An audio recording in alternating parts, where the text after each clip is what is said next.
ये किस तरह के स्टूडेंट हैं और किस तरह की अश्लील बातें हैं, किस एंगल से ये लोग स्टूडेंट लगते हैं। उनकी बेटियां ऐसे इतनी गंदी गंदी भाषा में बात कर रही हैं। बहुत सारे सांसद पता नहीं क्या क्या बयान दे रहे हैं बच्चों के लिए, अभद्र भाषा का प्रयोग कर रहे हैं। एक सांसद तो आए थे, कह रहे थे कि बहुत ही अराजक तत्व थे। क्या आप हमारे बच्चों को अब अराजक तत्व कहेंगे? जिस तरह से आपने छातियों पे बच्चों का वार किया है, जिस तरह से बेटियां ट्रॉमा से गुजरी हैं, वो बोल नहीं पा रही थी ठीक से, वो सांस नहीं ले पाई थी ठीक से। आपने कील लगी वाले डंडों से बच्चों के सर फोड़े, वहाँ पे आपने पैलेट गन चलाई, आपने बिहार में AK-47 का प्रयोग किया। जहाँ बच्चे खून पसीना बहा रहे थे सड़कों पे, वहाँ पे आप सब लोग बहुत ही महफूज तरीके से बैठे हुए थे संसद के अंदर। आपने बैरिकेडिंग लगा दी 100-100 मीटर पर और बच्चों को आपने वहाँ पे ट्रैप कर दिया और फिर वहाँ पे आपने लाठियां बजाई बच्चों पे, उनके सर फोड़े गए, बेटियों के कपड़े जानबूझ के फाड़े गए।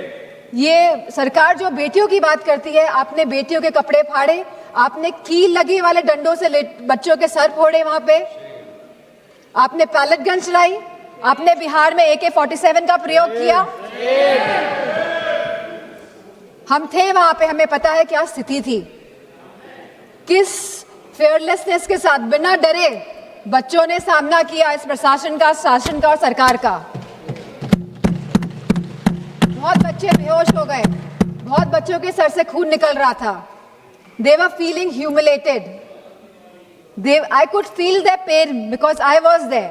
और मैं समझती हूँ जितने भी लोगों ने, जितनी भी माताओं ने और मैं समझती हूँ पुरुषों ने भी ये रील्स देखी है इंस्टाग्राम में, सोशल मीडिया के माध्यम से, जो भारतीय जनता पार्टी के लोग छुपा नहीं पाए क्या द्वारा, तो सबका दिल कहीं ना कहीं आहत हुआ। सबको चोट बचाने का काम भारतीय जनता पार्टी की सरकार ने किया है इस आंदोलन को लेके। और जिस तरह से बेटियां इस ट्रॉमा से गुजरी हैं, वो बोल नहीं पा रही थी ठीक से, वो सांस नहीं ले पाई थी ठीक से।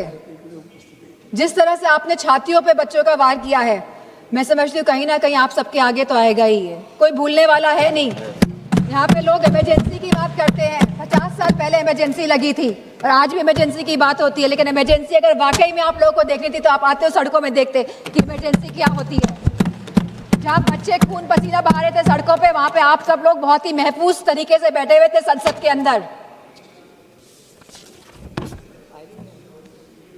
और यहाँ पे बहुत सारे सांसद जो पता नहीं क्या क्या बयान दे रहे हैं बच्चों के लिए, अभद्र भाषा का प्रयोग कर रहे हैं। और साथ में एक सांसद तो आए थे, कह रहे थे कि बहुत ही अराजक तत्व थे। क्या आप हमारे बच्चों को अब अराजक तत्व कहेंगे?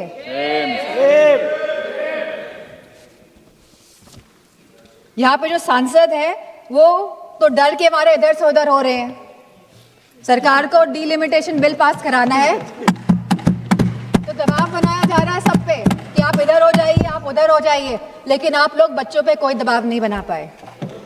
और हमें बहुत फक्र है इस बात का कि हमारे बच्चे झुके नहीं आपके आगे, इस सरकार के आगे नतमस्तक नहीं हुए। आप लोग तो अमेरिका वालों के सामने नतमस्तक होके आ गए। लेकिन हमें फक्र है कि हमारे बच्चे लड़े और इस लड़ाई को जीते। पूरा जंतर मंतर का जो आंदोलन है ये पिछले 1 महीने से ज्यादा से चल रहा था और बहुत ही शांतिपूर्ण तरीके से चल रहा था। हर स्टेट से बच्चे आ रहे थे, जा रहे थे।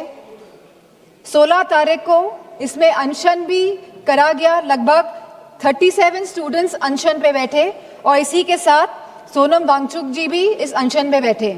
बहुत ही शांतिपूर्ण तरीके से पूरा आंदोलन चल रहा था। समाजवादी पार्टी को पूरा समर्थन था इस आंदोलन का। और मैं कहना चाहूंगी कि हमारे सभी युवा समाजवादी पार्टी के सांसद इस आंदोलन में गए, शरीक होने गए। और ये कोई पॉलिटिक्स करने नहीं गए थे, जितने भी हमारे युवा सांसद और जितने भी सांसद और MLA गए थे, क्योंकि हम साथ खड़े होना चाहते थे इस देश के युवा के लिए, उनके हक के लिए, उनके अधिकार के लिए। इसीलिए हम सब जंतर मंतर पहुंचे। 18 जून को मैं भी जंतर मंतर गई, वहां पे सोनम वांगचुक जी से मिली जो आंदोलन में बैठे थे, जो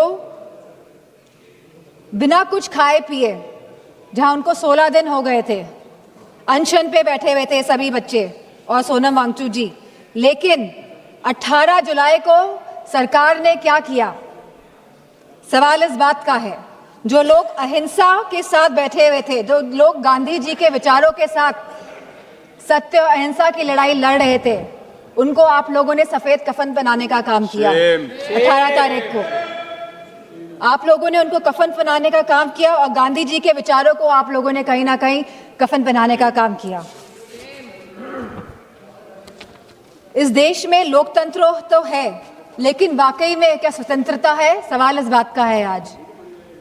जिस तरह बच्चे आए 20 जुलाई को, और कहां से नहीं आए, हर प्रदेश से बच्चे आए, यूपी हो, बिहार हो, तमिलनाडु हो, आसपास के मध्य प्रदेश हो, सभी स्टेट से, बॉम्बे हो, सभी स्टेट से, सभी प्रदेशों से बच्चे आए, क्योंकि वो सब अपनी एकता दिखाना चाहते थे।